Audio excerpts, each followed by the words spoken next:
अरे यार, ये अटलांटिस वाली बात सच्ची है या प्लेटो जी ने कोई कहानी सुना दी? ये सवाल सदियों से लोगों के दिमाग में घूम रहा है। चलो, आज इस रहस्य को खोलते हैं। अटलांटिस की कहानी में बहुत सारे ट्विस्ट और टर्न्स हैं, जो इसे और भी दिलचस्प बनाते हैं। प्लेटो जी ने अपनी किताबों में अटलांटिस को 9000 साल पुरानी सुपर डुपर एडवांस सभ्यता बताया था। उन्होंने इसे एक आदर्श समाज के रूप में वर्णित किया, जो हर मामले में परफेक्ट था। वो लोग टेक्नोलॉजी में बहुत आगे थे, समाज भी उनका एकदम परफेक्ट था। उनके पास ऐसी तकनीकें थीं जो आज भी हमें हैरान कर देती हैं। लेकिन ज्यादा घमंडी हो गए, लालची भी। तो भगवान जी ने गुस्से में आकर अटलांटिस को समंदर में डुबो दिया।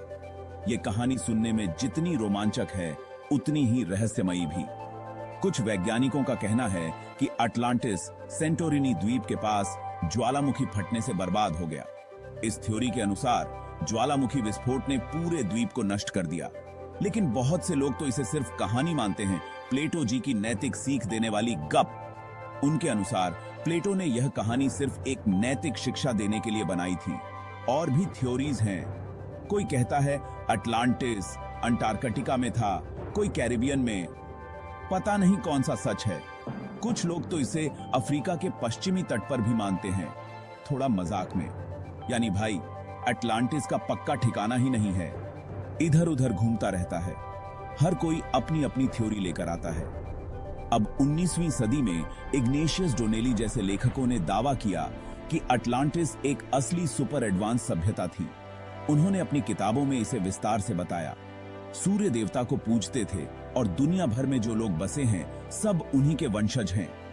डोनेली का मानना था कि अटलांटिस के लोग पूरी दुनिया में फैल गए थे। कुछ खोजी लोग तो ये भी कहते हैं कि अटलांटिस का राज प्राचीन मिनोआन सभ्यता से जुड़ा है। मिनोआन सभ्यता के अवशेषों में अटलांटिस की झलक मिलती है। मजाक में। ओहो, तो अटलांटिस के रहस्य में थोड़ा मिनोआन तड़का भी है। ये तो और भी मजेदार हो गया। तो दोस्तों, अटलांटिस था या नहीं, ये तो आज भी बड़ा सवाल है। इस पर बहसें होती रहती हैं और नए नए शोध सामने आते रहते हैं। कुछ लोग इसे खोया शहर मानते हैं, कुछ सिर्फ कहानी। लेकिन सच्चाई क्या है, ये कोई नहीं जानता। लेकिन क्या कभी इस रहस्य का हल निकलेगा? कौन जाने। शायद भविष्य में हमें कुछ नए सबूत मिलें। अगर अटलांटिस के बारे में और जानना है तो चैनल सब्सक्राइब करो और कमेंट में अपना विचार जरूर बताना। अटलांटिस सच में था या बस एक कहानी? आपकी राय जानने में हमें खुशी होगी, हंसते हुए। हाँ, लेकिन कमेंट में लड़ाई झगड़ा मत करना। अटलांटिस का रहस्य तो अभी बाकी है और शायद यही रहस्य इसे और भी रोमांचक बनाता है।